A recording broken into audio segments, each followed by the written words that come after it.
잘 들리시나요? 아, 네. 한 주일 동안 잘 지내셨죠? 네.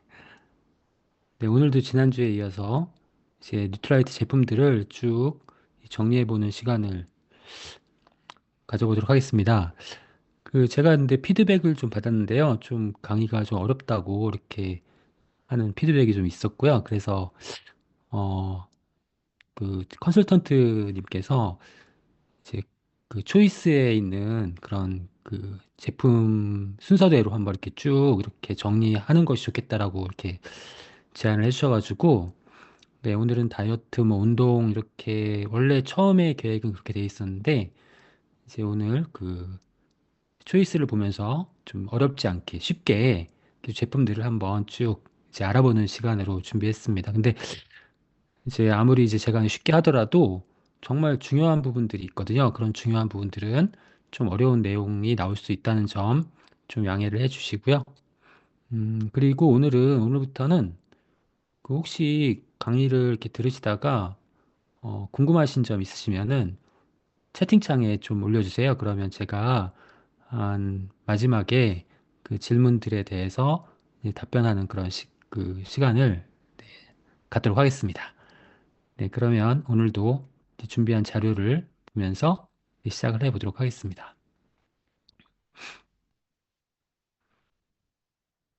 혹시 초이스 보시는 분들은 이제 밸런스 위드인, 네, 이쪽부터 이제 보시면 될 것 같습니다.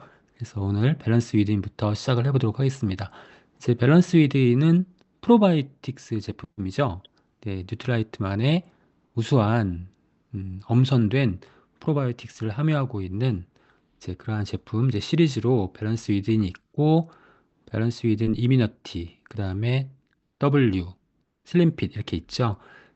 이 프로바이오틱스 제품들을 살펴보도록 하겠습니다. 프로바이오틱스는 우리 기본적으로는 소화기 건강에 도움이 되는 그런 제 영양소로 인정을 받은 네, 그런 영양소죠. 그래서 우리나라 국민들의 소화기 건강 문제가 계속 심각해지고 있는 그런 추세에 있습니다.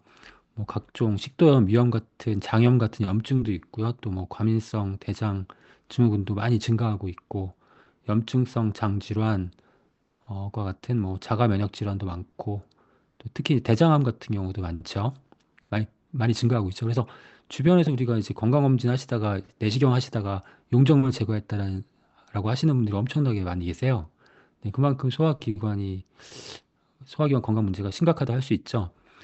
예전에는 우리나라 국민들의 소화기관은 굉장히 건강했습니다. 그래서 뭐 1970년대 이전에는 뭐 거의 소화기 계통에 그런 질환이 없었다고 봐도 과언이 아닐 정도인데요.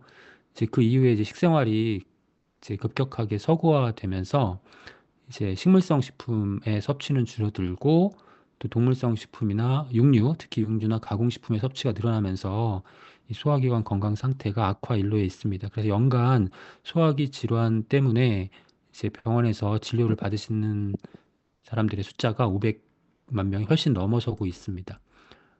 대장암 같은 경우에도 지금 이제 굉장히 계속 급격하게 증가하고 있는 추세 보이고 있는데요.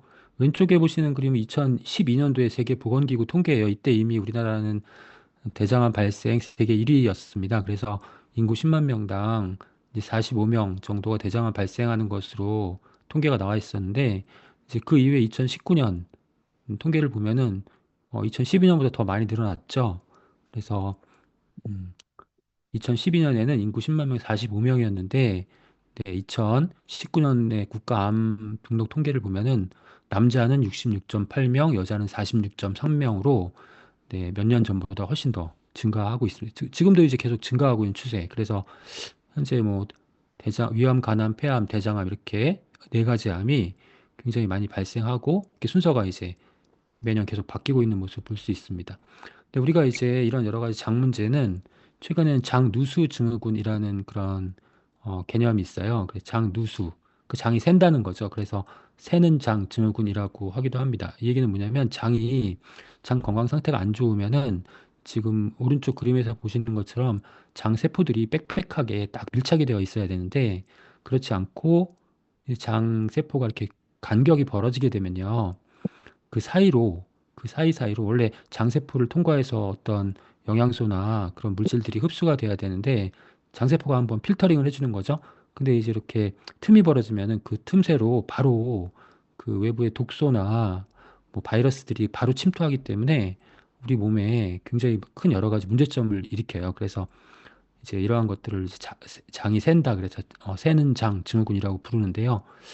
이 장 누수 증후군이 발생하는 원인은 뭐 여러 가지가 있습니다. 앞서 말씀드렸던 뭐 식생활의 그런 변화, 음, 이런 것들 때문에 발생하기도 하고 그 외에도 뭐 음주나 흡연, 동물성 식품, 트랜스지방이나 글루텐, 설탕, 그다음에 그 외에도 약물, 그다음에 환경 오염, 장내 유해균들, 그 스트레스 뭐 이런 것들이 다 영향을 미치게 되는 거죠. 그럼 이렇게 이제 이런 것들이 영향을 미쳐가지고 장 누수 증후군, 새는 장 증후군이 생기면은 어떤 이제 증상들이 나타나게 되냐면 이제 소화기계통의 이제 과민성 대장 증후군이나 염증성 장질환 이런 것도 나타나게 되고요. 또 면역력도 떨어지게 되고 또 만성 피로나 두통, 불면, 우울, 그다음에 피부 문제도 많이 발생해요. 그래서 이제 장이 안 좋으면 피부가 아주 안 좋아지죠. 뭐 피부가 푸석푸석해진다거나 알러지나 건선 등이 생기고 여드름도 많이 생기고 그 외에도 뭐 자가 면역 질환, 아토피, 천식, 알레르기, 비염, 류마티스 관절염, 루푸스나 크론병 등도 이 장이 안 좋으면 이러한 질병들이 다 생깁니다. 그래서 이런 소화기관 건강의 문제에 가장 도움이 되는 영양소가 이제 지금 말씀드리려고 하는 프로바이오틱스가 있고요. 그 다음에 여러분 잘 아시는 이제 식이섬유, 식이섬유. 이 영양소가 이제 두 가지가 소화기 건강에 도움이 되는 영양소로 할 수 있습니다. 프로바이오틱스는 이제 적당량을 섭취했을 때 인체에 이로움을 주는 살아있는 균을 이제 프로바이오틱스라고 합니다. 그래서 우리 몸의 그런 미생물의 생태계를 마이크로바이옴이라고 하거든요. 마이크로바이옴 많이 들어보셨죠? 네. 마이크로바이옴은 우리 미생물의 생태계, 우리 몸에 살고 있는 뭐 세균들을 다 얘기하는 거죠. 근데 그 중에서 이제 우리 건강에 도움을 주는 그러한 음, 어, 살아있는 균을 프로바이오틱스라 하고요. 그 다음에 식약처로부터 인증받은 기능성 프로바이오틱스 기능성 내용은 세 가지입니다. 유산균 증식 및 유해균 억제, 그리고 원활한 배변 활동에 도움을 줄 수 있음, 장 건강에 도움을 줄 수 있음, 이렇게 세 가지입니다. 그러니까 소화기관 건강에 도움을 준다는 얘기죠. 그런데 이거는 이제 인정받은 기능성이고 더 중요한 게 있어요. 더 중요한 게 뭐냐면 바로 이 프로바이오틱스를 우리가 꼭 섭취해야 하는 이유. 네, 소화기관의 건강과 상관없이 소화기관 건강이 안 좋으신 분들은 반드시 섭취하셔야 되고, 그리고 소화기관의 건강과 상관없이 이 프로바이오틱스 제품들 밸런스 위드를 우리가 섭취해야 되는 아주 중요한 이유가 있습니다. 네, 인정받은 내용은 아니지만 그건 뭐냐면 우리 장은 우리 다른 신체 기관과 다 연결되어 있다라는 거예요. 네, 이게 이제 과학적으로 밝혀졌어요. 어, 장이 폐하고도 연결돼 있고 간하고도 연결돼 있고 심장, 그다음에 콩팥, 뇌하고도 연결돼 있어요. 그러니까 장이 안 좋으면 이런 다른 신체 기관들의 건강이 다 안 좋아진다는 거예요. 예. 그렇기 때문에 장은 예전에는 이제 불과 이제 20세기, 그러니까 2000년도를 기준으로 해서 그 전에는 장은 소화기관이다. 그리고 장의 건강은 영양소의 흡수를 잘 도와주어서 이제 우리가 기본적으로 그런 생명 활동을 유지할 수 있게 생명 활동을 유지할 수 있게 도와준다라는 데 국한되었는데 그 이후에 이 장이 나쁘면 모든 신체 기능을 다 망가진다라는 네, 그러한 개념이 확립이 된 거예요. 그래서 장이 그만큼 중요하다라는 겁니다. 특히 이제 면역에 중요하죠. 장이 우리 몸에서 가장 큰 면역기관입니다. 그래서 우리가 기존에 이제 알고 있던 면역기관, 뭐 흉선이라든가, 네, 골수라든가, 비장이라든가, 뭐 림프선 이런 것, 이 림프샘 이런 것들이 이제 면역 이제 기관이라고 알고 있었는데 장이 가장 큰 면역기관이에요. 가장 중요한 면역기관이고.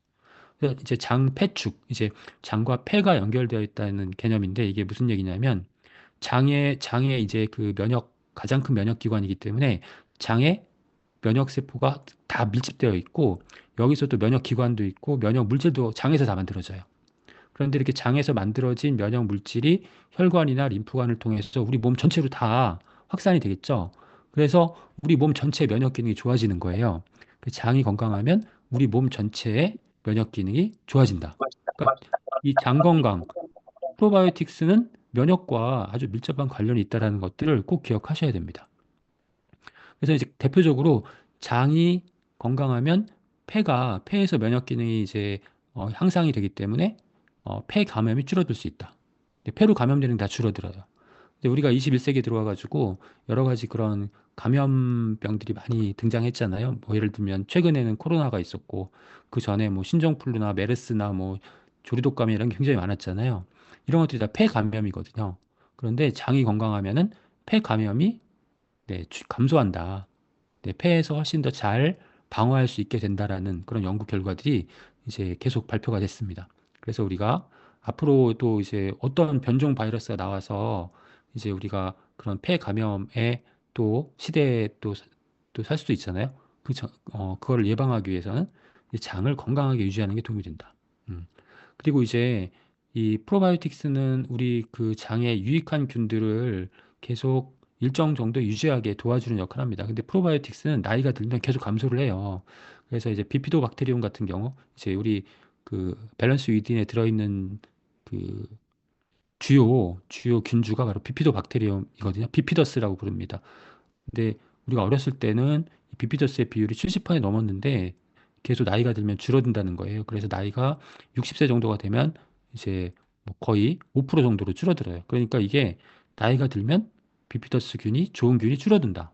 그러니까 이건 노화와도 밀접한 관련이 있다라고 우리가 강력하게 추측을 할 수 있는 거예요. 그러니까 노화를 지연시키고 질병을 예방하기 위해서 그렇게 하기 위해서는 계속 프로바이오틱스를 좋은 균들을 우리가 계속 보충을 해줘야 된다. 그리고 나쁜 균들은 계속 없애야 된다.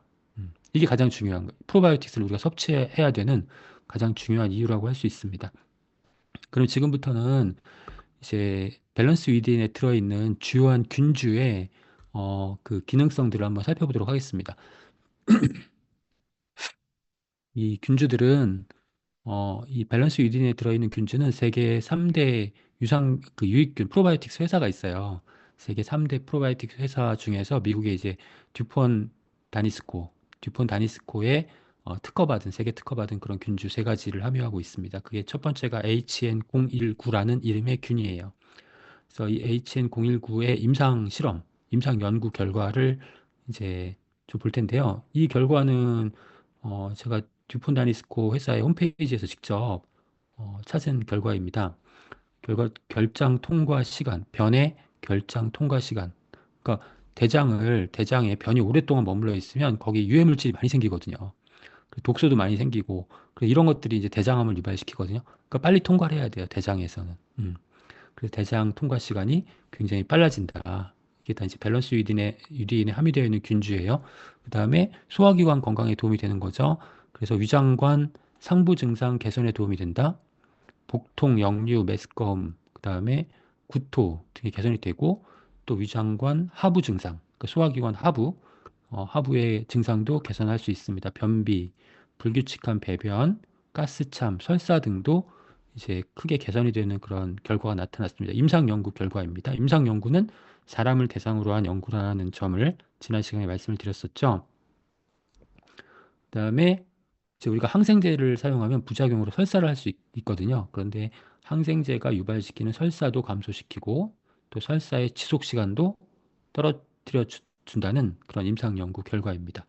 그다음에 설사 관련 증상에서도 이제 복부 팽만, 그다음에 발열, 복통 등도 줄어들고, 그다음에 C 디피실리균이라고 있어요. 이 C 디피실리균은 유해균이에요. 유해균에 이게 감염되면은 굉장히 소화기관에 문제가 심각하게 발생을 해요. 그래서 이 디피실리균 관련 설사도 감소시켜 줄 수 있습니다. 근데 우리가 이제 그 장에 유익한 균이 많으면 건강하다라고 말씀을 드렸는데 정말 이 디피실리균에 감염이 되면요.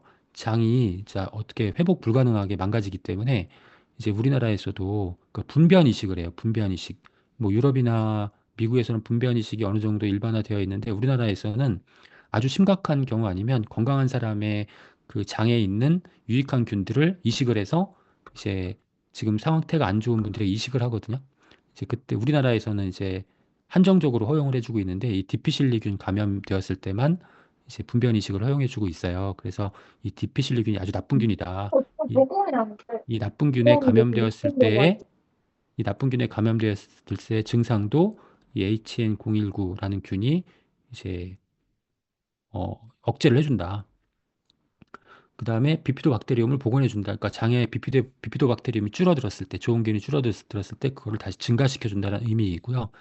그 다음에 여기서 면역 기능 개선이 나옵니다. 아까 이제 장이 면역의 중요한 기관이라고 했잖아요. 그러니까 이 좋은 균인 HN019를 우리가 투여했을 때 대식세포, 그러니까 나쁜 균을 먹어 치우는 그런 면역세포예요. 이 대식세포도 활성화되고 NK세포도 활성화되는 것이 밝혀졌습니다. NK세포는 정말 중요한 면역세포죠. 그러니까 외부에서 침입한 항원을 이제 없애는 그런 역할뿐 아니라 이 NK세포가 중요한 이유는 내부에서 발생하는 이상 물질도 제거해줘요. 그러니까 안세포였다? 다 부서졌어. 대, 어떻게 대, 하다니? 대표, 네, 대표적인 것이 바로 암세포예요. 암세포. 암세포를 제거하는 게 NK세포예요. 네, 내추럴 킬러, 자연 살해세포. 그래서 이 밸런스 위딘에 들어있는 HN019란 균이 이 NK세포를 활성화시키기 때문에 네, 이렇게 암세포도 억제하는 그런 효과도 확인할 수 있었다라는 겁니다. 그다음에 밸런스 위딘에 들어있는 그 두 번째 특허받은 균주는 NCFM이라는 균주예요. 여기도 면역에 특화되어 있는 균주입니다. 그래서 어린이 감기 및 독감 유사 증상, 감기 증상을 기간을 감소시켜준다는 거죠. 여기에는 발열, 기침, 콧물 증상도 개선시켜주고 또 항생제를 처방하는 기간도 줄여져요. 그러니까 우리가 이제 나쁜 균을 없애기 위해서 항생제를 처방하잖아요. 그 항생제 처방하면은 그 항생제를 하는 기간을 줄여준다는 거는 그만큼 나쁜 균을 제거하는 능력이 뛰어나다. 그러니까 면역에 특화된 균이다. 그러니까 우리가 이제 지금 식약처에서 인증한 그 기능성은 소화기관 건강이잖아요. 근데 면역에 대한 내용은 인증을 안 해줬어요. 그래서 우리가 이제 광고로 이제 면역에 프로바이오틱스가 면역에 도움이 된다라고 이렇게 광고로 표현할 수는 없는데 이제 강의에서 이렇게 그 과학적인 그런 근거를 가지고 말씀을 드릴 수가 있는 거죠. 그래서 밸런스 위딘에 들어있는 프로바이오틱스들은 소화기관 건강 플러스 면역 기능을 개선시켜주는 데 특화되어 있는 균들로 구성되어 있다는 거예요. 그게 이제 밸런스 위딘의 가장 차별성이라고 할 수 있어요. 네. 참고로 이제 항생제가 얘기가 많이 나오는데 여러분들 그 항생제를 그 복용하실 때 병원에서 프로바이오틱 섭취하지 말라는 얘기를 간혹 들어보셨을 거예요. 그 이유는 뭐냐면 이 프로바이오틱스가 워낙 그 좋은 그 균을 증식시키는데 좋은 균의 생존력을 높이는 데 도움이 되기 때문에 이게 항생제가 약효가 잘 안 될 때가 있어. 그래서 이제 항생제를 복용하실 때는 프로바이오틱스 섭취를 중단해야지 항생제가 제대로 약효를 발휘할 수 있기 때문에 그런 경우가 있어요. 네, 그런 경우가 있고 항생제 들 때는 프로바이오틱스를 안 드시는 게 좋고 다만 항생제를 우리가 복용하게 되면요. 항생제는 세균들을 죽이는 그런 약물이잖아요. 그러니까 항생제를 복용하면 나쁜 균도 죽지만 좋은 균도 다 죽어요. 그렇기 때문에 항생제 복용하시고 그 이후에는 유익균 프로바이오틱스를 반드시 보충해 주시는 것이 중요합니다. 꼭 기억하셨으면 좋겠고요. 그다음에 BL-4라는 오포라는 그런 그 균주가 있습니다. 밸런스 위디인의 상기도 질환을 감소시켜 줍니다. 그리고 코 점막에서의 그 바이러스 농도를 라이노 바이러스 농도도 감소시켜 줍니다. 그 나쁜 바이러스를 없애준다는 거죠. 면역 기능과 관련된 기능입니다. 네, 그래서 다시 한번 강조를 드리지만 밸런스 위드는 소화기관 건강뿐만 아니라 면역 기능에 특화된 면역 기능 개선에 특화된 균주가 포함되어 있는 차별화된 프로바이오틱 제품이다. 이렇게 꼭 기억을 하셔야 되겠어요. 그리고 이제 이뮤니티 디펜스가 있잖아요. 이뮤니티 디펜스는 이제 프로바이오틱스의 이런 면역 기능 강화 기능 플러스 면역에 도움이 되는 그런 영양소가 함유되어 있는 거예요. 그 대표적인 영양소가 이제 아연이죠, 아연. 아연은 이제 세포 분열에 도움을 주는 미네랄이고, 그다음에 면역 기능에 중요합니다. 그래서 이제 이 아연의 기능을 딱 두 가지로 정리한다고 하면, 미네랄 중에 아연의 기능을 두 가지 정리하면 성장 플러스 면역입니다. 성장과 면역. 그러니까 성장에도 꼭 필요하니까 우리 성장기에 있는 어린이 청소년들에게 중요한 그런 미네랄이라는 거고요. 또 면역에도 중요한 미네랄입니다. 그래서 밸런스 위인 이뮤니티 디펜스에 프로바이오틱스와 함께 아연이 강화가 되어 있는 거죠. 아연이 어떤 역할을 하게 되냐면 이제 면역세포를 증식시키고 분화시키는 역할을 합니다. 면역세포 하면은 이제 면역을 담당하는 세포를 면역세포라고 하잖아요. 그러니까 면역세포가 너무 종류가 많기 때문에 굉장히 복잡한데 이거를 뭐 다 기억하실 필요 없고 굉장히 많은 종류의 면역세포가 있다. 근데 이 면역세포가 증식하고 분화하는데 필요한 게 아연과 비타민 C이다.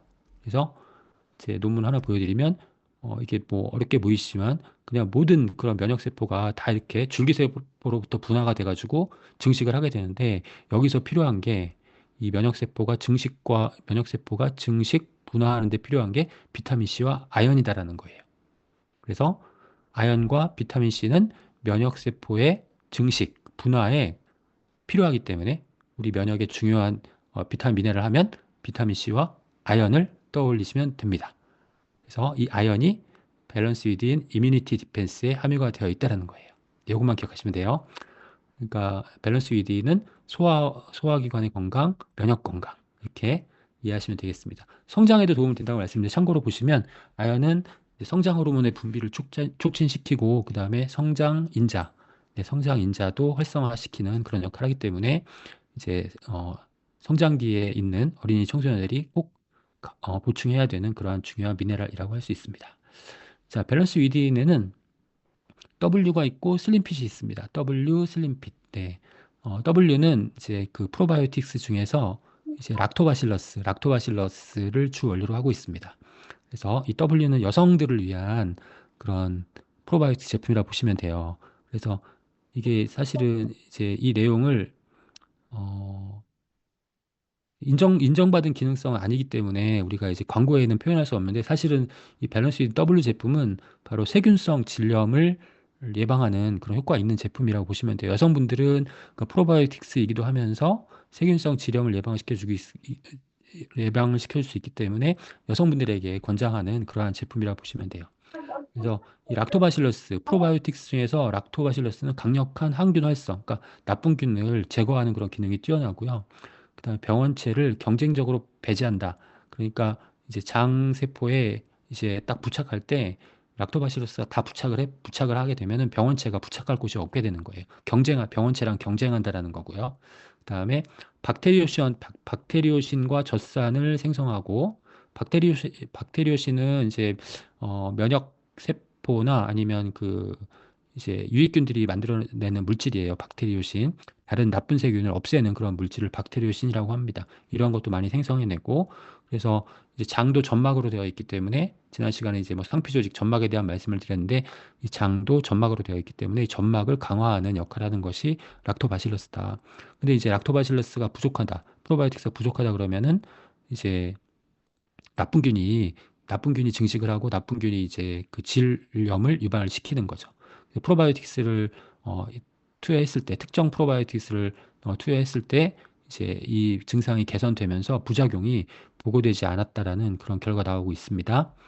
그래서 이제 임상 연구에서 이제 경구 유산균, 그러니까 즉 락토바실러스를 섭취한 그룹과 가짜 약을 섭취한 그룹에서 이 락토바실러스를 섭취한 그룹에서 이제 더 그 이제 그 세균 균총이 락토바실러 균총이 정상적으로 잘 유지가 됐다라는 결과 있었고 그다음에 재발성 질염 있는 환자 대상 실험에서도 경구로 입으로 락토바실러스 섭취했을 때 질염 재발이 감소했다라는 것입니다. 그래서 이제 여성분들에게는 추천하는 제품이 밸런스 위딘 W. 네, 이렇게 보시면 되겠습니다.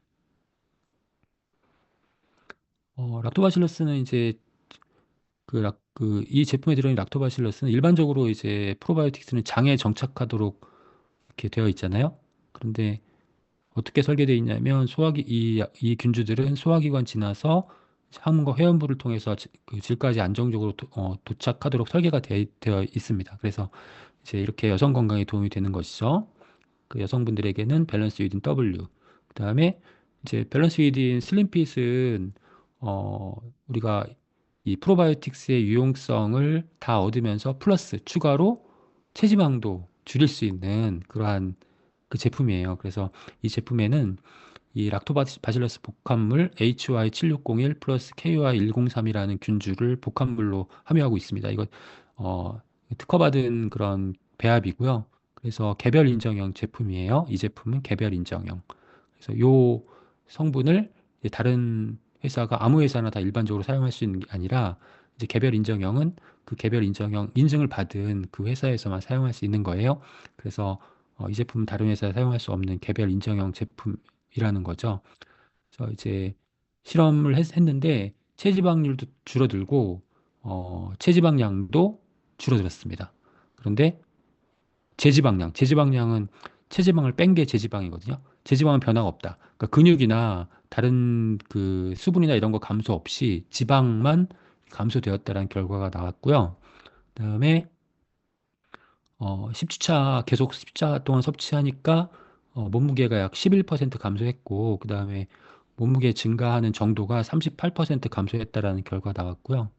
그다음에 어, 백색 지방이 그 신체 부위별 장, 간막, 어깨뼈, 뭐 피하 조직, 신장주 이런 각기 다른 신체 부위에서 백색 지방이 감소했다는 결과가 나왔습니다. 그러니까 우리 지방 조직은 백색 지방 조직과 갈색 지방 조직이 있어요. 근데 백색 지방 조직은 지방을 저장하는 조직이고 갈색 지방 조직은 지방을 연소시키는 조직이에요. 갈색 지방이 많으면 좋겠죠. 많으면 지방이 우리 몸에 쌓이지 않으니까. 근데 어렸을 때는 갈색 지방 조직이 있는데 성인이 되면 갈색 지방 조직이 거의 다 없어지거든요. 그래서 성인이 이제 비만이 되기가 쉬운 거예요. 그러니까 지방을 연소시키지 못하니까. 그런데 이 밸런스 위든 슬림핏을 섭취한 이후에 백색 지방이 감소했다. 이 얘기는 뭐냐면, 네, 지방을 잘 저장하지 않게 됐다. 이렇게 해석을 할 수 있다는 거죠. 그다음에 실제로 이제 연구 결과를 보면 지방세포의 크기가 감소된 것도 확인할 수가 있었습니다. 그래서 이제 프로바이오틱스 제품 중에서 프로바이오틱스의 그 본연의 기능, 소화기관의 건강 플러스 그다음에 면역 기능 플러스 그다음에 체지방 감소를 원하시는 분들은 밸런스 위드인 슬림핏을 네, 선택하시면 되겠습니다. 그래서 지금까지 이제 그 프로바이오틱스 제품인 밸런스 위드인에 대해서 알아봤고요. 그다음에 우리 마일랩 마이크로바이옴 있죠? 마일랩 마이크로바이옴은 네, 이거는 실제로 각각의 개인들의 장 특성, 그 장에 어떤 균이 어떻게 분포되어 있는가를 실제로 파악을 한 다음에 가장 그 적합한 그런 프로바이오틱스를 제공을 하고 그래서 실질적으로 장 건강이 개선된 것도 확인하고 네, 이렇게 디자인된 제품이 이제 마일랩이라고 할 수 있습니다. 처음에 이제 다 아시는 바와 같이 이제 변을 보내서 검사를 다 한 다음에 이제 그 검사 결과에 따라서 가장 적합한 프로바이오틱 섭취하고 그다음에 섭취를 쭉 하신 다음에 그 이후에 결과를 보는 거예요. 결과를 보는데 여기서 이제 어떤 결과들이 나오냐면 두 가지 중요한 결과가 나와요. 마일랩에서는 두 가지 중요한 결과가 나오는데 첫 번째가 장내 미생물 다양성 1번, 두 번째는 포스트바이오틱스 2번. 이 두 가지가 증가하는 것으로 나옵니다. 장내 미생물 다양성이 증가하고 포스트바이오틱스 중에서 단쇄지방산이 증가한다. 이렇게 두 가지가 나옵니다. 이 두 가지가 중요한 거예요. 네. 포스트바이오틱스는 음, 이제 우리가 좋은 균을 아까 프로바이오틱스라고 한다고 말씀을 드렸잖아요. 그 좋은 균의 먹이가 되는, 그러니까 이 좋은 균의 증식 인자, 먹이가 되는 거를 프리바이오틱스라고 해요. 프리바이오틱스. 대표적인 게 식이섬유예요. 식이섬유. 그 식이섬유가 프리바이오틱스. 이 식이섬유를 프로바이오틱스가 잘 이용해가지고 대사를 해서 새로운 물질을 만들어내거든요. 그게 포스트바이오틱스. 그래서 순서대로 보면 프리바이오틱스, 식이섬유. 그다음에 이 식이섬유를 유익균인 프로바이오틱스가 이용을 하고 대사를 해서 만들어내는 산물이 포스트바이오틱스. 대표적인 게 단쇄지방산. 그래서 이제 이 마일랩을 실제로 경험을 하시게 되면은 그 결과가 두 가지. 장내 미생물 다양성이 증가하고 그다음에 포스트바이오틱스 단쇄지방산이 증가한다. 이 두 가지가 의미하는 게 뭐냐? 우리가 건강한 그런 장 상태를 이제 판단하는 그 기준 지표가 뭐냐면 이 두 가지예요. 바로 장내 미생물 다양성과 포스트바이오틱스. 그러니까 장내 미생물 다양성이 감소하게 되면요. 면역 질환, 그러니까 크론병이나 궤양성 대장염, 제1형 당뇨, 알러지 등과 같은 이러한 질환이 많이 생깁니다. 다양성이 감소하면. 그러니까 여기서 다양성이라고 하는 거는 좋은 균의 다양성. 그 좋은 균이 골고루 여러 가지 종류가 골고루 잘 분포해야 된다는 것을 의미하는 겁니다. 그리고 이렇게 장내의 미생물 다양성이 감소하면 대사질환, 비만이나 제2형 당뇨가 증가합니다. 암도 증가합니다. 그래서 이 장내 미생물 다양성이 증가한 결과가 나왔다라는 것은 그만큼 장 상태가 크게 개선되었다는 것을 의미합니다. 장내 미생물 다양성 중요하고요. 두 번째는 포스바이오틱스, 네, 단sve지방산입니다. 단sve지방산은 이렇게 장세포가 빽빽하게 아까 장 누수증후군 할 때 말씀드렸잖아요. 장세포가 빽빽하게 밀착되어 있는 이 상태를 유지하는 데 도움을 줍니다. 그래서 그 사이로 유해 바이러스나 아니면 독소, 이제 염증 물질들이 직접 우리 몸으로 침투하는 것을 막아주게 도와주는 거고요. 그다음에 장내 환경을 단수의 지방산이잖아요. 산이기 때문에 산성 상태로 유지를 하면서 유익균은 보호해주고 유해균은 제거해주는 그런 효과를 기대할 수 있게 합니다. 포스바이오틱 단수의 지방산이요. 그다음에 장 운동도 활성화시켜주기 때문에 원활한 배변 활동에 도움이 되고, 그다음에 단수의 지방산이 이렇게 생성이 되면은 칼슘이나 마그네슘 등과 같은 미네랄을 잘 흡수할 수 있게 도와줍니다. 미네랄 흡수 촉진하고, 그다음에 이 단쇄지방산이 대장에서 흡수가 되거든요. 흡수가 돼서 간으로 갑니다. 간으로 가면 간에서 콜레스테롤 합성 경로를 억제합니다. 이 얘기는 무슨 얘기냐면 우리 몸에 콜레스테롤 수치가 높아지는 것도 막아준다. 음. 그다음에 이 단쇄지방산은 교감신경 활성화하고 에너지 대사를 촉진시키기 때문에 지방의 축적도 줄여준다. 네, 지방의 축적도 줄여준다.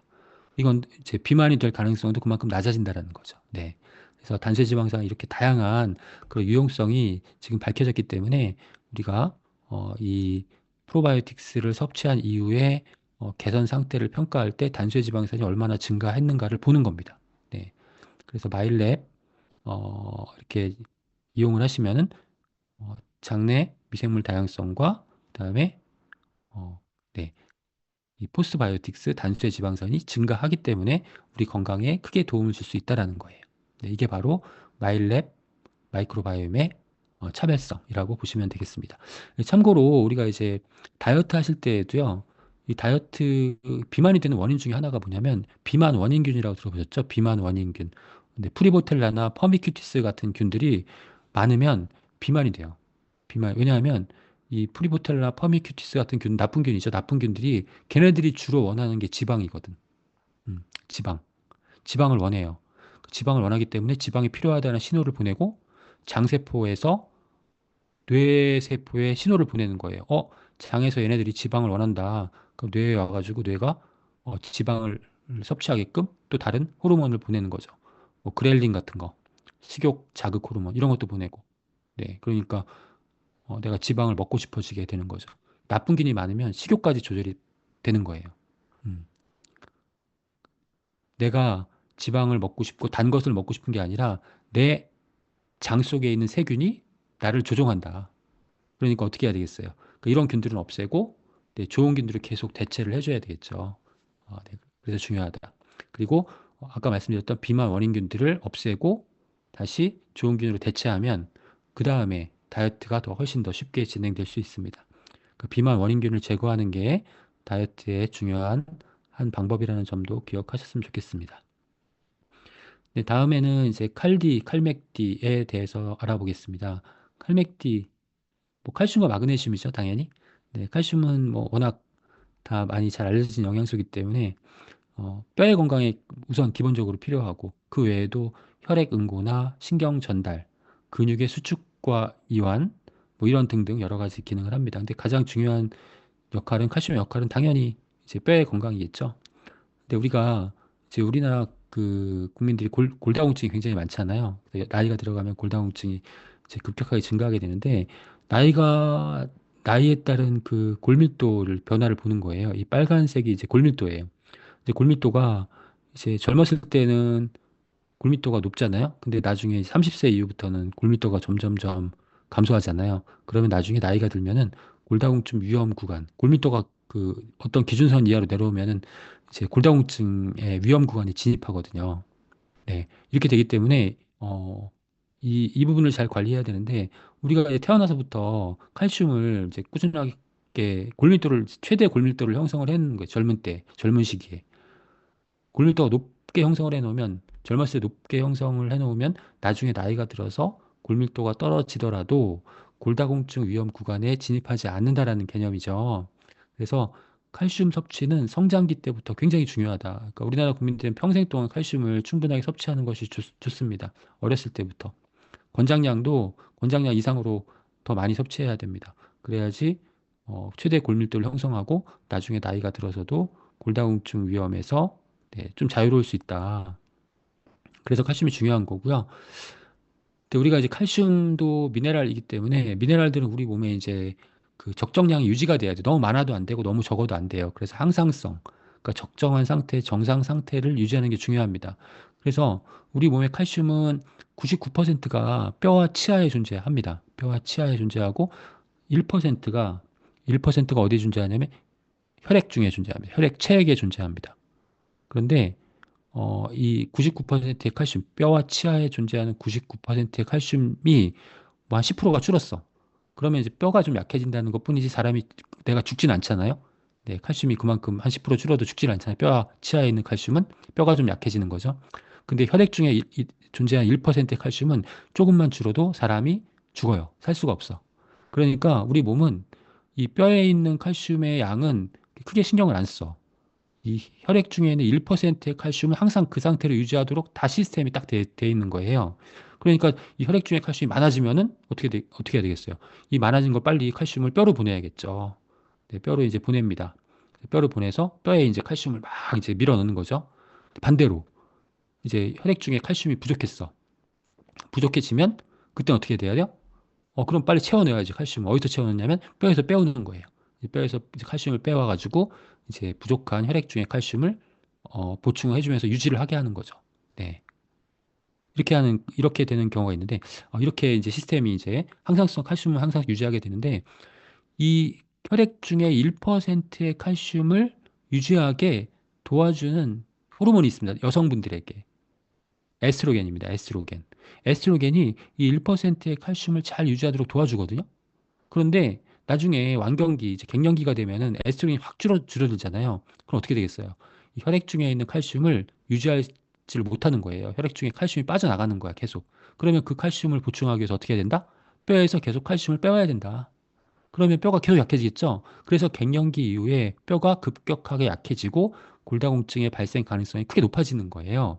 네, 에스트로겐이 이 칼슘의 혈중 칼슘 농도를 유지하는 데 도움을 주는데 갱년기 이후에 에스트로겐이 감소하기 때문에 혈중 칼슘 농도가 떨어지고 이 혈중에 부족한 칼슘을 보충하기 위해서 뼈에서 계속 칼슘이 빠져나온다. 그러니까 뼈가 약해질 수밖에 없다. 골다공증, 골절이 생길 수밖에 없다라는 거예요. 그래서 그 완경기, 갱년기 이후의 여성분들은 칼슘을 더 많이 섭취해야 됩니다. 그래서 권장량이 크게 증가해요. 근데 우리나라 그 국민들은 전 연령대에서 칼슘 섭취가 부족해요. 지금 보시는 것처럼 노인분들, 성인분들, 뭐 청소년, 아동 다 마찬가지로 권장량보다 훨씬 더 적은 양의 칼슘을 섭취하고 있기 때문에 가장 부족한 영양소 중에 하나가 칼슘이다라는 거고 또 앞서 말씀드렸던 이유 때문에 이제 완경기 여성은 1200mg을 권장합니다. 그러니까 700mg 권장량인데 1200으로 확 올라가는 거죠. 그만큼 더 많이 칼슘을 섭취하시는 게 좋다. 그런데 가장 좋은 방법, 앞서 말씀드린 바와 같이 어렸을 때부터 칼슘, 마그네슘, 뭐 비타민 D 잘 섭취해서 최대 골밀도를 아주 높게 형성해 놓는 것이 가장 근본적인 그 방법이고, 이후에는 30대 이후에는 이제 칼슘이 뼈가 약해지기 때문에 이제 뼈의 건강에 도움이 되는 그런 영양소를 잘 보충해 주는 것, 이게 핵심이라는 거죠. 여기 플러스 이런 영양소를 보충하면서 뼈를 강화시키는 운동을 병행하시면 좋겠죠?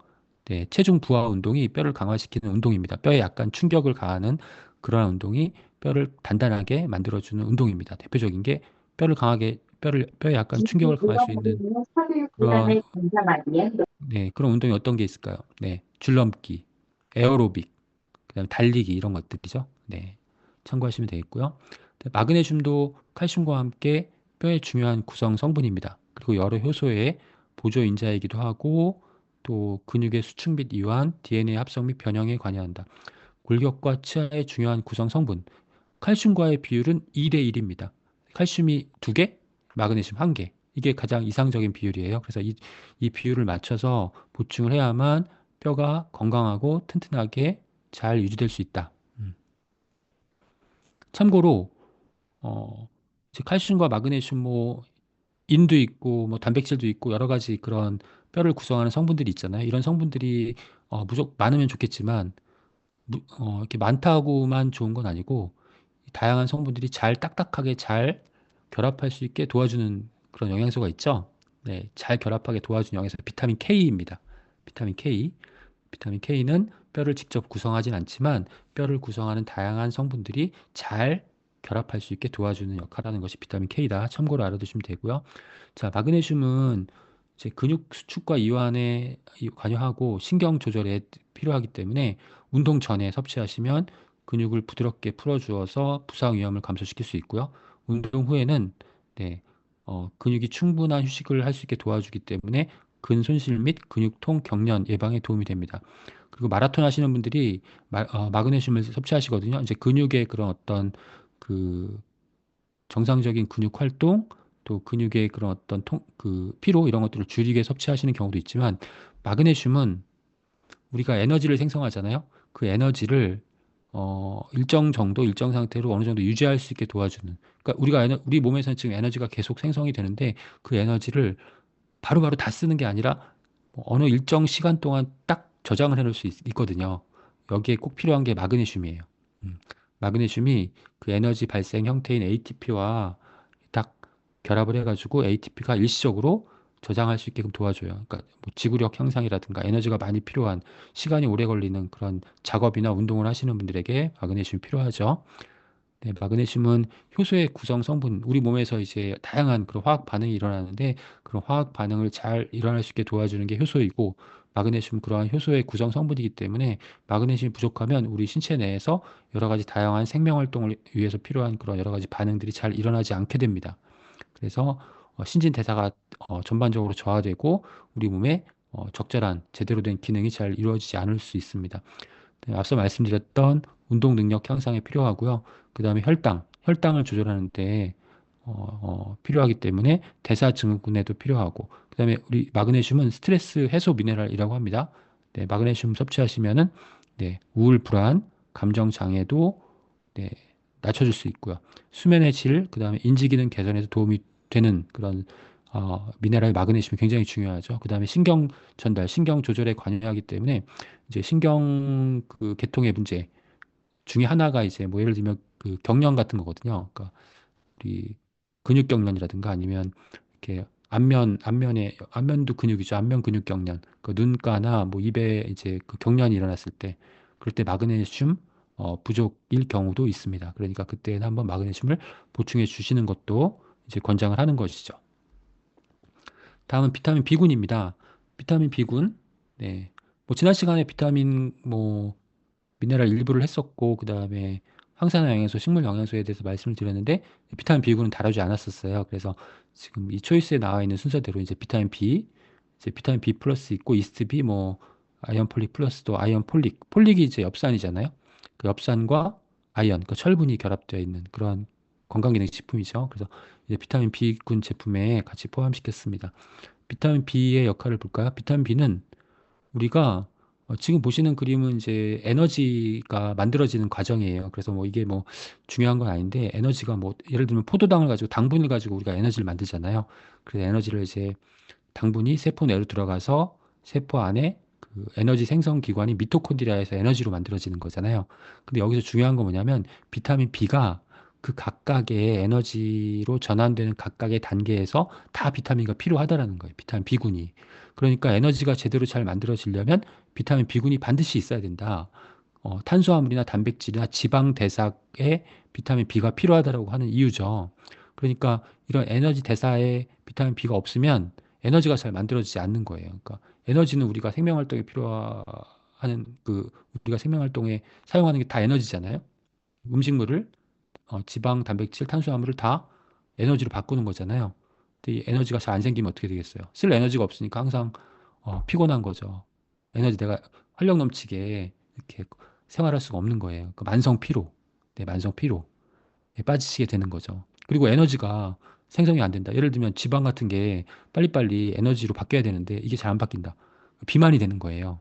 그러니까 비타민 B는 에너지 활성화에 도움이 되기 때문에 활기 넘치는 그런 피로 회복에 도움이 되고, 그다음에 지방도 연소시키는 데 필요하기 때문에 이렇게 그 다이어트 하실 때 비타민 B는 반드시 필요하죠. 네. 비타민 C와 함께. 이렇게 비타민 B가 에너지 대사에 관여를 하는 이유는 비타민 D가 효소에 어, 중요한 역할을 하기 때문에 그렇습니다. 우리 몸에서 여러 가지 반응을 일으키는데 도움을 주는 물질이 효소라고 하죠. 효소. 소화효소, 대사효소. 소화효소는 소화를 잘, 소화가 잘 되게 도와주는 그러한 역할을 하는 게 소화효소죠. 단백질 분해효소, 지방 분해효소, 탄수화물 분해효소. 이런 게 다 효소라는 거예요. 대사효소, 소화효소, 그다음에 대사. 소화효소는 소화를 잘 하게 도와주는 효소가 소화효소. 대사효소는 그 외에 우리 몸의 다른 그 여러 가지 그 우리 몸에서 일어나는 반응을 잘 일으키게 도와주는 게 대사효소. 이런 효소가 이제 어떻게 구성되어 있냐면 효소는 전효소와 보조인자로 구성되어 있다. 효소는 단백질이에요. 단백질과 플러스 보조인자가 결합을 해야 돼요. 그래서 이 보조인자는 비타민 B 유도체이거나 아니면 미네랄들이에요. 그래서 우리가 이제 이 조효소로서 역할을 하는데 우리 몸에 만들어진 효소는 불활성 효소라고 합니다. 그러니까 잘 작동을 안 해. 작동을 안 하는 효소예요, 원래. 그러니까 그냥 놔두면 작동을 안 하는 거예요. 어떤 화학 반응이 우리 몸에 반응이 일어나도록 도와주질 않아. 도와주질 않는데 여기 비타민 B가 딱 결합을 하면 이 효소를 활성화시키는 거예요. 그래서 효소가 이제 그때부터 비타민 B와 결합해서 도움을 받으면서 그때부터 이제 효소로서의 기능을 하게 되는 거죠. 그 효소가 이제 여러 가지 그런 대사나 그런 뭐 소화나 이런 부분에 작동을 하게 되는 것이기 때문에 비타민 B가 없으면 효소 활동이 제대로 이루어지지 않는다. 효소 활동이 제대로 이루어지지 않는다. 그래서 비타민 B군이 중요하다라는 것이죠. 그다음에 비타민 B가 또 중요한 이유는 우리가 이제 단백질을 섭취하면 거기 이제 단백질 중에 아미노산이 있잖아요.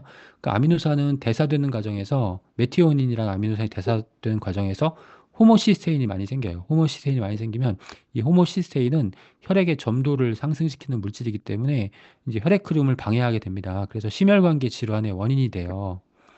심혈관계 질환의 원인이 돼. 혈액이 잘 안 흐르니까 동맥경화도 생길 수 있고 혈압도 높아질 수 있고 심장에 부담을 주겠죠. 근데 이 호모시스테인이 그 원인 물질이에요. 이 호모시스테인 없애는 게 비타민 B군이에요.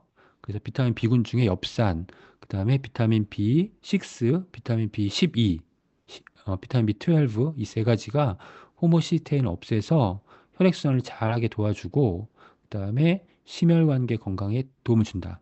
그러니까 비타민 B군 중에 이 세 가지는 심혈관계 건강, 혈액 흐름에 도움을 주는 그런 비타민 B군이라고 기억하시면 되겠습니다. 그러니까 비타민 B도 우리 심혈관계 건강에 꼭 필요한 거죠. 그다음에 이제 엽산이 이제 비타민 B군의 일종이거든요. 그 엽산은 이 세포 분화에 굉장히 중요한 역할을 합니다. 세포 분화에 중요한 역할을 하기 때문에 엽산의 중요성, 네, 엽산이 정상적이면 태아가 잘 정상적으로 성장할 수 있는데 부족하게 되면은 이제 세포 분열을 잘 진행이 안 되기 때문에 조산이나 뭐 체중 미달이나 성장 지연이 발생할 수 있고 심각할 경우에 아주 결핍되었을 때는 뭐 이제 정상적으로 그 세포 분열이 일어나지 않잖아요. 그러니까 이제 장애가 발생하는 거죠. 문해증, 뇌가 형성이 안 된다거나 아니면 이분 척추가 갈라진다거나 이러한 그런 그 결핍 증상이 나타날 수 있어서 우리가 음, 엽산이 이제 여성분들은 평소에 400 마이크로그램 하루에 권장하는데 원래 250 마이크로그램인데 권장량이.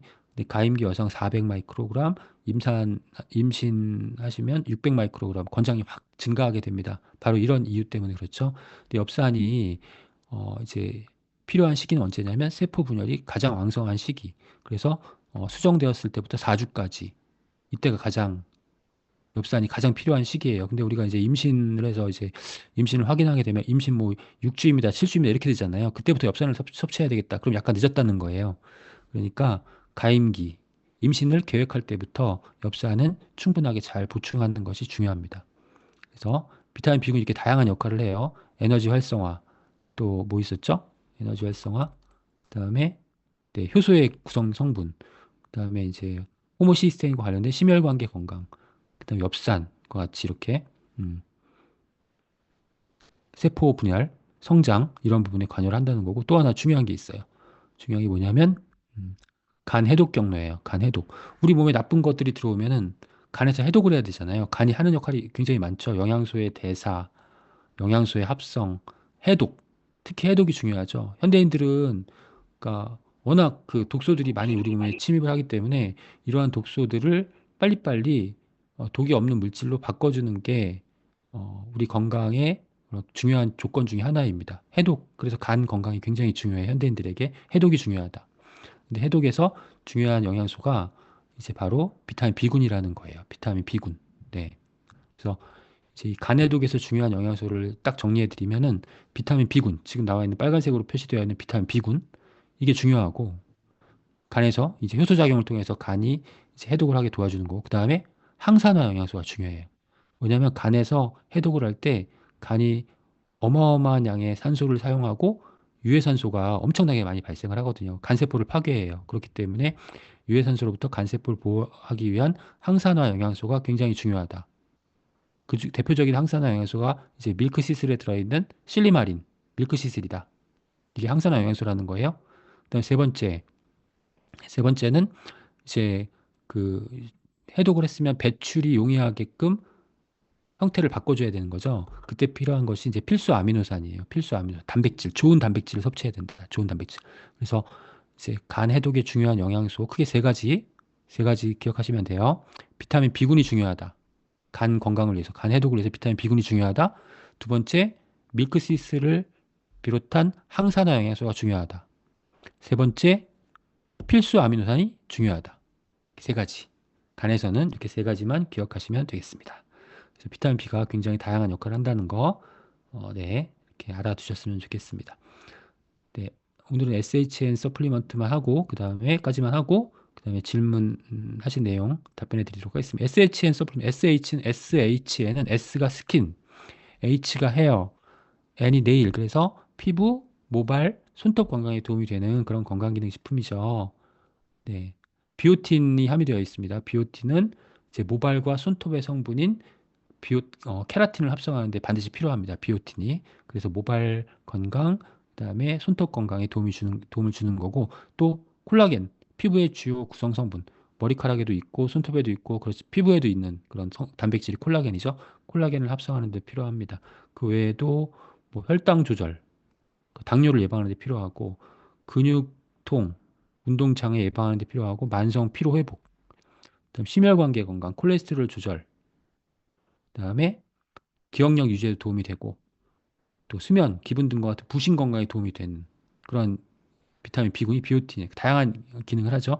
그렇지만 이제 여기서 SHN 서플리멘트 비오틴을 함유하고 있는 이유는 바로 모발과 손톱의 성분인 케라틴을 합성하는 데 비오틴이 필요하기 때문에 또 피부의 구성 성분인 콜라겐을 합성하는 데 비오틴이 필요하기 때문에 이제 비오틴을 제공해 줄 수 있는 그러한 제품이 SHN 서플리먼트이고요. 그다음에 비타민 C도 함유가 되어 있죠. 이 SHN 서플리먼트. 비타민 C는 콜라겐을 합성하는 데 필요하다라고 지난 시간에 말씀드렸어요. 그러니까 콜라겐은 우리 피부의 중요한 구성 성분이기 때문에 중요하고요. 그다음에 비타민 C는 항산화 작용합니다. 중요한 항산화, 그러니까 우리가 자외선을 쬐거나 아니면 외부의 그런 오염된 그런 환경에 의해서 이제 유해산소가 많이 발생하기 때문에 이 유해산소로부터 우리 피부를 보호하는 역할을 하고요. 그다음에 우리가 멜라닌 합성을 촉진하는 그런 물질을 비타민 C가 차단해 줍니다. 그래서 미백에도 도움이 됩니다. 그래서 그 외에도 이제 이런 여러 가지 다양한 어, 기능성들 때문에 주름 생성이라든가 색소가 과다하게 침착된다거나 피부 처짐, 상처 회복 지연, 피부 염증 등을 없애는 데 도움을 주기 때문에 비타민 C가 SHN 서플리먼트에 함유된 거고요. 그다음에 허브 중에 이제 호스테일이 함유되어 있습니다. 호스테일이 주 원료로 함유되어 있는데 호스테일은 이렇게 다양한 비타민 C와 비타민 B군과 비타민 E, 그다음에 미네랄들을 함유하고 있습니다. 그래서 이 호스테일 추출물은 피부, 머리카락, 손톱 건강 증진에 도움이 되고요. 그다음에 규소가 함유되어 있는데 규소는 콜라겐 합성 과정의 조효소로 관여를 할 수 있습니다. 그다음에 규소 결핍은 규소가 부족하면은 이제 구리 농도가 떨어지는데 구리 농도가 떨어지면 콜라겐이 잘 합성이 안 되거든요. 그래서 이제 역시 콜라겐 합성에 중요한 역할을 한다. 그 외에도 이제 외국계 이제 문헌을 찾아보니까 뼈 건강에 도움이 되고 그다음에 관절과 근육 그리고 피부 건강, 모발, 손톱 이렇게 도움이 되는 것으로 잘 알려져 있는 그런 성분이 이제 호스테일, SHN 서플리먼트의 성분이고요. 그다음에 L시스틴, L시스틴은 이제 황을 함유하는 아미노산이고 케라틴, 그러니까 모발 손톱의 단백질, 구성 단백질인 케라틴의 10% 이상 함유되어 있습니다. 시스틴은 L시스틴은 시스테인으로 바뀔 수 있고 산화환원 그 반응을 통해서 시스테인으로 바뀌어지고 이 시스테인과 어, 글리신과 글루탐산이 결합하면 글루타티온이 되는 거예요. 글루타치온 들어보셨죠? 글루타치온 항산화 성분 글루타치온 우리 피부 건강에 도움이 되는 거죠. 네, 피부 머리카락 손톱 건강 증진에 도움이 되고 그다음에 근육, 뇌 신경 조직 등과 같은 결합 조직에 존재하면서 머리카락이 풍부합니다. 그래서 네, 항산화 작용도 할 수 있고요. 그래서 글루타티온의 성분으로 이용될 수도 있고 피부, 머리카락, 손톱 건강에 도움이 된다. 근데 글리신 아까 이제 뭐 시스테인 할 때도 말씀드렸는데 글리신이 글루타티온의 구성 성분입니다. 그래서 글루타티온이 이제 우리 체내에서 산화 환원 과정을 거치면서 항산화 작용을 하기 때문에 항산화로부터 우리 피부를 보호하는 그런 역할도 하게 되고요. 그다음에 수분 보유력 향상, 콜라겐 생성 증가, 네, 피부 보수 및 재생을 촉진시켜주는 역할을 하게 됩니다. 그다음에 포도씨 추출물 프로안토시아니딘, 네, 우리가 자외선을 많이 쬐면은 피부에 DNA 손상, 돌연변이가 생기고 피부암으로 악화될 수 있죠. 네, 이런 문제가 발생할 수 있습니다. 산화 스트레스도 생기고 염증 인자도 발생을 하고 면역 기능도 떨어집니다. 근데 프로안토시아닌이라는 식물 영양소, 이제 포도씨 추출물에 많이 함유가 되어 있는데요. 이 프로안토시아닌은 네, 생체 내 항산화 활성, 네, 조직의 산화 손상 방지, 지질 산화 감소에 도움이 됩니다. 그래서 역시 이제 피부를 우리가 이제 산화로부터 보호하는 그러한 대표적인 그 식물 영양소가 프로안토시아니딘, 포도씨 추출물, SHN 서플리먼트에 네, 주 원료로 함유되어 있고요. 프로안토시아니딘은 이제 광바람 예방에 핵물학적 효과가 있다는 것이 이제 밝혀졌습니다. 광바람은 빛에 의해서, 그러니까 자외선에 의해서 암이 발생한다는 거예요. 광바람 예방하는 데 도움을 줄 수 있다. 이렇게 알려져 있는 프로안토시아니딘 포도수출물 SHN 서플리먼트에 함유되어 있으니까 여러분들 이제 뭐 피부나 손톱, 모발 건강에 관심이 있으신 분들 이 부분의 건강 개선에 좀 도움이 필요하신 분들은 SHN 서플리먼트를 네, 섭취를 하시면 되겠습니다. 네. 그래서 오늘은 SHN 서플리먼트까지 했고요. 다음 주는 이어서 이제 판토블렌드, 뭐 그 외에 그 이후에 뭐 프로틴 굉장히 중요하죠. 네, 프로틴에 대해서도 쭉 정리해보고 그 외의 제품들에 대해서도 이렇게 쭉 초이스에 나온 순서대로 한번 쭉 알아보고 훑어보도록 하겠습니다. 네, 오늘 경청해 주셔서 감사드리고요. 그러면 혹시 제가 채팅에 혹시 질문이 있는지 한번 보겠습니다. 질문 있으시면 신장 이식 어머니께서 신장 이식 후 면역 억제제를 드시는데 지금 밸런스 위드인 365를 드시는데 설명 중에 항생제를 드시면 같이 복용하지 말라고 하시는데 면역 억제제와 밸런스 위드를 같이 복용해도 될까요? 그러니까 면역 억제제와 밸런스 위드인을 그러니까 면역 억제제를 드시는 그 중에는 프로바이오틱스는 그 면역에 영향을 미치기 때문에 같이 병용 섭취를 는 피하시라고 말씀을 드립니다. 네, 왜냐하면 신장 이식을 했다는 것은 이게 내 면역 체계가 그 다른 분의 신장을 외부에서 온 물질로 인식해서 이제 면역이 너무 이제 잘 작동을 하지 않게 되면은 이제 문제가 발생할 수 어요 근데 이 프로바이오틱스는 아까 말씀드렸듯이 이 면역 기능을 강화시키는 그런 기능성이 갖고 있기 때문에 이제 면역 억제제를 섭취하실 때에는 섭취하시는 기간 중에는 네, 프로바이오틱스를 보충하지 않으시는 게 좋다는 게 일반적인 의학계의 견해이고요. 항생제 같은 경우에는 아까도 말씀드렸지 항생제 약효를 떨어뜨릴 수 있다고 했잖아요. 그러니까 항생제 드실 때에는 프로바이오틱 드시지 마시고 항생제를 드시면 네, 장내에 좋은 균도 다 사멸되잖아요. 그러니까 항생제를 섭취하신 다음에 안 드실 때에 항생제를 이제 안 드시는 시기에 그 시기에는 프로바이오틱스를 보충해 주시라는 그런 그런 말씀을 드릴 수가 있을 것 같고요.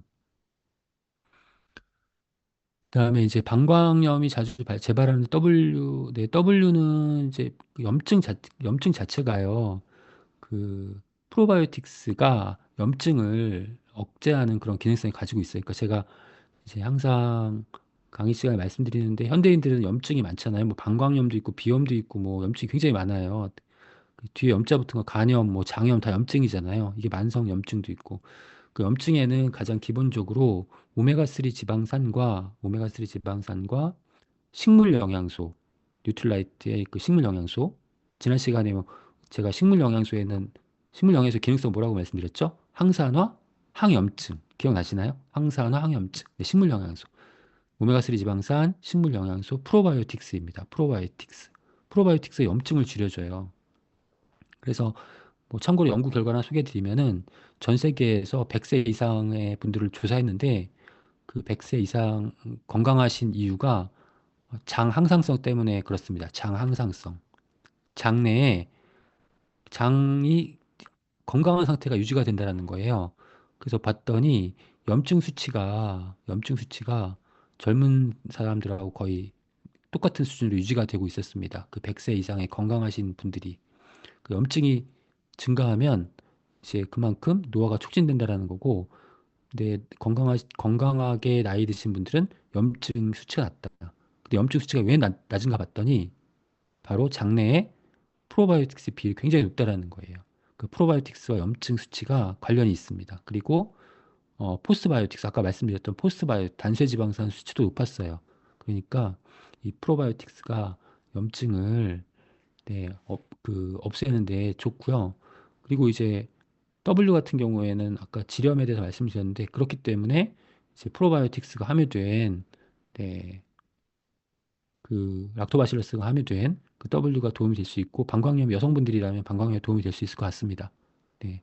그런 그 메커니즘에 의해서 염증을 줄이고 네, 그다음에 그 염증을 일으킨 나쁜 균을 없애는 그러한 관점에서 보면 필수 아미노산이 종류가 여러 가지로 알고 있는데 조금 더 자세히 알 수 있을까요?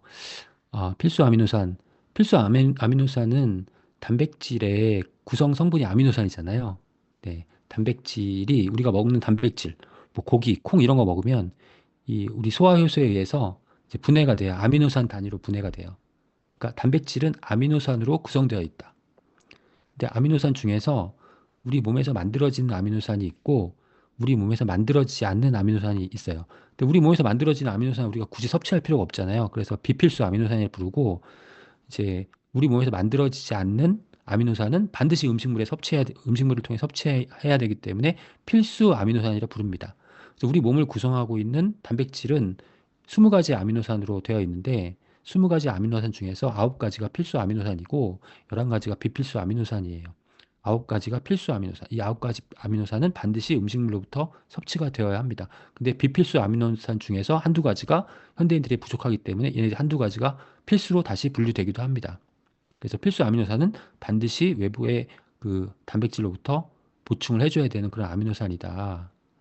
그래서 이런 부분들은 이제 필수 아미노산에 대해서는 다음 시간에 뉴트리 프로틴 하니까요. 뉴트리 프로틴에서 이 필수 아미노산 제가 자료를 만들어 놨는데 필수 아미노산은 또 어렵고 종류가 많고 시간이 많이 걸리기 때문에 뺐는데 네, 간단하게 다음 주에 그 필수 아미노산에 대해서 간단하게만 설명드릴 수 있도록 준비하겠습니다. 감마 GPT가 60인데요. 160인데 감마 GPT가 160인데 그 다음에 질문이 없으시네요. 아, 감마 GPT가 뒤에 있네요. 감마 GPT가 160인데요. GOT GPT는요, 간수치예요. 간수치. 간수치가 뭐냐면 간 효소. 간수치라고 해서 ALT, ASC, GPT, GOT라고도 하는데요. 이 GOT GPT, 간 효소 수치입니다. 간 효소 수치가 뭐냐면 간 세포 안에 그 간 효소가 들어있는 거예요. 그래서 간 세포에서 여러 가지 해독이라든가 영양소의 대사가 진행될 때 간 세포 내에서 그 대사를 도움을 주는 그 효소가 간 효소예요. 근데 간 효소가 높아지는 경우가 있단 말이에요. 높아졌다. 이게 왜 높아지냐면 간 세포 안에 있던 그 간 효소가 간 세포가 파괴가 되면요. 그 간 효소가 어디로 나와요? 혈액으로 흘러나오죠. 혈액으로 흘러나와요. 그래서 혈액 검사해가지고 이 효소치가 확 올라갔다. 이건 뭐냐면 감마 GPT가 확 올라갔다. 이건 뭐냐면 간 세포가 다 파괴됐다라는 거거든요. 그러니까 간세포가 간이 건강하신 분들은 그 효소가 간 세포 안에 들어있기 때문에 효소치가 낮게 나와요. 이 정상 범위보다 낮게 나와요. 정상이라고 간세포 건강하다라고 판단하는 건데 혈액 검사했더니 효소치가 확 높게 나왔다. 이건 간세포가 파괴되어서 그 안에 있던 효소가 혈액으로 다 나왔다는 거거든요. 이게 간이 망가졌다는 얘기입니다. 효소치가 높다는 거.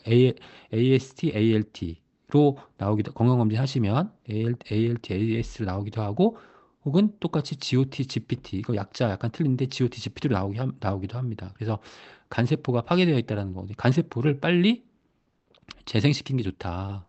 네, 그래서 아까 말씀드렸던 그 비타민 B군과 밀크시슬을 비롯한 항산화 영양소와 그 다음에 필수 아미노산 말씀드렸잖아요. 이 필수 아미노산을 잘 보충을 해주시고 또 하나 여기 중요한 게 있어요. 이게 너무 어려워서 제가 뺀 건데 프로바이오틱스가 중요해요. 프로바이오틱스가 여기서 또 나와요. 나와야 돼요, 원래는. 왜냐하면 간에서 해독을 열심히 해가지고 노폐물, 다 찌꺼기를 이제 배출을 해야 되잖아요. 근데 장 상태가 안 좋으면 이 찌꺼기를 다시 장에서 재흡수를 해요. 다시 간으로 보낸단 말이에요. 그러니까 간신히 기껏 해독을 해가지고 노폐물을 밖으로 내보내야 되는데 그 노폐물이 다시 장에서 흡수가 돼가지고 장간순환이라고 하죠. 장에 흡수가 돼서 간으로 되돌아간단 말이에요. 간이 이중으로 부담을 받게 되잖아요. 간이 더 안 좋아지는 거예요. 장이 안 좋으면 간이 더 안 좋아져요. 음. 그래서 이 간이 안 좋으신 분들은 간에 관련된 영양소 잘 보충해 주시고 플러스 프로바이오틱스 반드시 섭취해야 돼요. 프로바이오틱스 섭취해야만 내 간의 부담을 덜어줄 수 있다라는 거예요. 이거 꼭 기억하셔야 돼요. 그리고 간이 안 좋으신 이유가 뭐 단백질을 많이 섭취해서 간이 안 좋아진다. 이건 잘못된 얘기고요. 단백질 때문에 간이 안 좋아지는 게 아니라 지방 때문에 간이 안 좋아지는 거예요. 지방과 독소 때문에 간이 안 좋아지는 거고 단백질 때문에 간이 안 좋아지는 게 아니에요. 대신 지방이나 독소 때문에 간이 안 좋아지면 단백질은 제한해야 돼요. 이걸 거꾸로 알고 계시는 분들이 많아. 다시 한번 말씀드리면 지방과 독소 때문에 간이 망가지면 단백질은 제한해야 돼요. 왜냐하면 그때 단백질 들어가면 간에 부담이 되니까. 그렇지만 단백질 때문에 간이 안 좋아지는 게 아니에요. 아까 간의 건강을 위해서 비타민 B군과 밀크시슬을 비롯한 항산화 영양소와 필수 아미노산이 필요하다. 필수 아미노산은 단백질이잖아요. 그 단백질은 평소에 좋은 단백질을 잘 섭취해야지 간을 건강하게 유지할 수 있다라는 거예요. 네. 참고로 알아두시면 돼요. 그 간이 지금 건강하신 분들은 좋은 단백질을 섭취하셔야 돼요. 단백질을 피하는 게 아니라. 근데 나쁜 단백질 섭취하시면 안 돼. 뭐 돼지고기나 뭐야, 네, 치맥이나 이런 거 섭취하시면 안 돼요. 통풍 환자에게 좋은 영양소는 뭐가 있을까요? 네, 통풍 환자도 이거 통풍은 관절염의 일종이에요. 관절염, 염. 그래서 이 관절염이 이 염증이잖아요, 염증. 그러니까 염증이 아까 필요한 거 오메가3 지방산, 그다음에 뭐 프로바이오틱스, 식물 영양소 이거 다 채소 이런 거 다 중요하죠. 통풍 관절염이니까. 근데 통풍은 단백질로 분류되는 퓨린이라는 그 퓨린 단백질이 우리 체내에 들어가서 퓨린이 대사가 이상하게 진행되면서 대사가 이제 잘못된 거죠. 요산이 되면서 요산이 관절에 축적돼 가지고 아주 그 강렬한 통증을 느끼게 하는 통풍이라서 통풍 환자들은 퓨린이 함유된 음식을 네, 피하시는 게 좋아요. 그러니까 통풍 환자에게 좋은 영양소는 염증에 좋은 영양소, 그 다음에 식물성 식품. 이게 통풍 환자에게 좋은 영양소고 제한해야 될 영양소는 퓨린이 함유되어 있는 식품들, 맥주, 그다음에 동물성 지방, 그러니까 오메가3, 등푸른 생선. 등푸른 생선은 고등어 이런 데에 퓨린이 많단 말이에요. 그 퓨린을 등푸른 생선 드시면 퓨린이 많기 때문에 들어가면 요산이 더 많이 생기기 때문에 통증이 악화된단 말이죠. 그 등푸른 생선 피하셔야 돼. 여기서 문제가 생기죠. 아까 오메가3는 먹으라고 하는데 등푸른 생선은 먹지 말라. 무슨 얘기? 등푸른 생선 드시지 마시고 오메가3는 드셔야 돼요. 네, 등푸른 생선의 퓨린이 문제지 오메가3가 문제가 되는 건 아니거든요. 아시겠죠? 등푸른 생선에 등푸른 생선에서 우리가 오메가3만 빼서 섭취하면 된다는 얘기예요, 결론은. 근데 등푸른 생선 먹으면 그중에 오메가3만 들어오는 게 아니라 퓨린이 들어오니까 그게 이제 유산이 나빠진다는 거죠. 네. 크론병도 자가 면역 질환이에요.